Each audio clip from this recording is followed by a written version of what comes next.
Hey pre-calc students, here we go again. This is 9.9-5 dealing with parabolas. I'm going to write the objective here. Given the equation, find the vertex and the intercepts. Okay, so that means both the x-intercept and the y-intercept, or the x-intercepts and y-intercept, or the x-intercept and y-intercepts. Okay, it depends on the situation, or it may not cross a certain axis. Back in Algebra 2, we had y equals ax squared plus bx plus c. And typically it either opened up or it opened down. This was a function. Alright? If we had a parabola that opens in the x direction, whether it's this way or this way, alright, it would be written of the form x equals a y squared plus by plus c. Okay? Can't really see that. So again, you note that the y squared is, this would be opening in the x direction.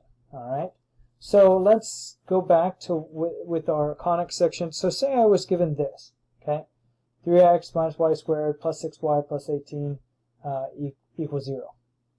Alright, so at this point I want to, instead of isolating y, I want to isolate x, because the y squared, or we completed the squares on certain terms.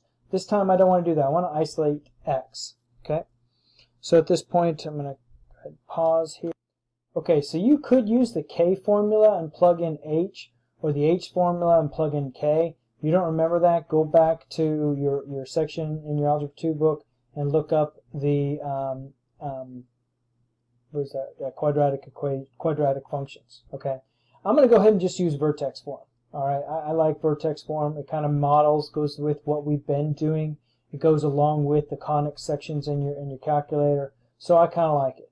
All right, we want to get this equation to look like this. All right, it's going to be a little messy because we've got this a term of 1/3. So bear with me. It's going to be a little messy, but we can do it. So I'm going to add 9 to the other side, and I'll stop there.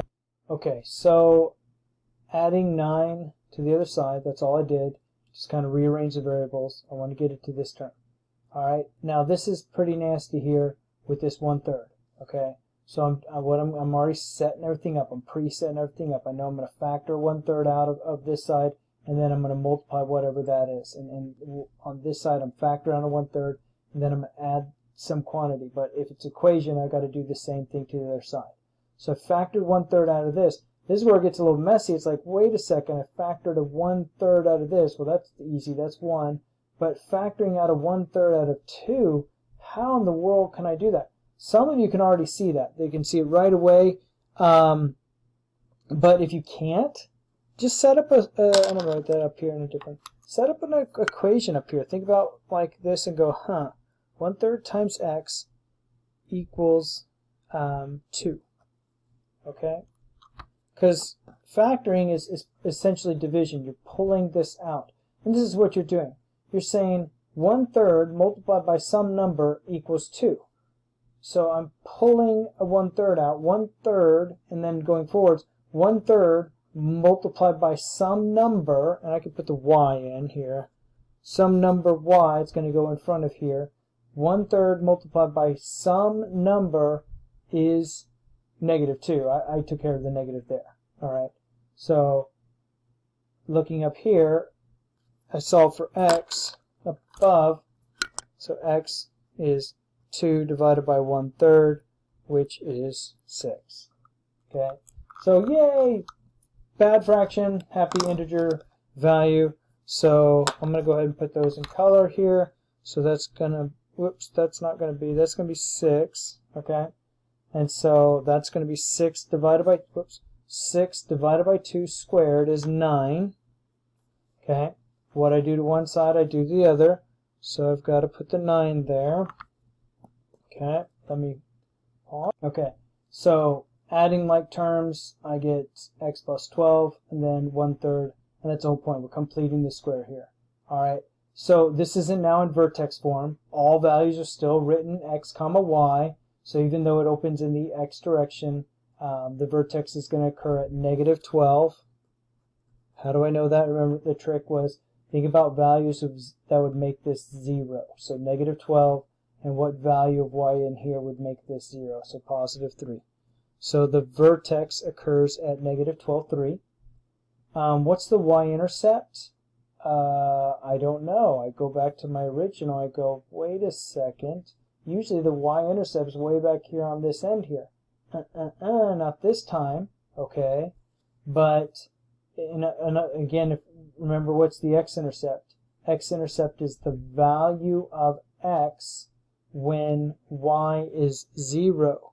So the value of x when y is 0, so plugging in zeros in there, we get negative 9. So this is opposite land here. This is now, if we think like in the quadratic back up here, okay. So let me say I had a quadratic like that. These would be my x-intercepts, okay? Well, for this one, these would be x-intercepts. For something like this, my y-intercept would be here and here, okay? And that's what we're looking for. We found the vertex. We found, actually in this case, the y-intercepts would be here. The x-intercept would be the vertex, but that's not what our graph looks like. But we'll graph it here in a little bit. Okay, so how do we find the y-intercept? Well, you use the quadratic formula. Is probably the simplest way, but you kind of flip-flop it. You're not. Everything stays the same. You're still using the quadratic form if you use the term y equals ax squared plus bx plus c. You don't have to change anything. You're using really, x equals ay squared plus by plus c. What's nice about the quadratic formula is it doesn't matter which way you have it here, okay? It doesn't care. It's a formula that helps us isolate the values of, helps us find the value when this is set equal to 0, okay? So it doesn't matter. The quadratic formula will help us regardless of the situation, as long as this is set equal to 0, okay? So going back up here, we're going to find the y-intercepts because we're going to set this equal to 0, okay? So if we set this equal to 0, this is A, this is B, and this is C. Okay, let me set that up. Okay, bam again. All right, so set it equal to 0, A, B, C. Remember the quadratic formula in this case is going to be y equals negative b, so this is going to be 2 plus or minus the square root of b squared minus 4ac divided by 2 times a. Calculating this out, we get down to here, and then this becomes 9 and negative 3. Okay, so going back here, what are my y-intercepts? Y-intercept stands for the value of y when x is 0. So the value of y when x is 0, so we got 0, 9, and 0, negative 3. See if I can squeeze that in there. Okay, so vertex at negative 12, 3, y-intercept here, and x-intercept here. Okay, I'm going to pause it and go ahead and graph this up. Okay, so I've plotted most of the points. Okay, so if you remember, the y-intercept was 0, negative 3. The other y-intercept was 0, 9. The vertex was at negative 12, positive 3. The x-intercept was at negative 9, 0. And I also like to have a symmetric point. Okay, so we can see that this is 1, 2, 3 units away in the y.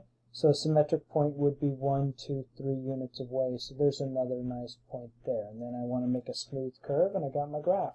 So if you make your points honking huge, your pre-calc teacher will not notice at all. So go ahead and make your point as ginormous as you can. Wink, wink, nudge, nudge.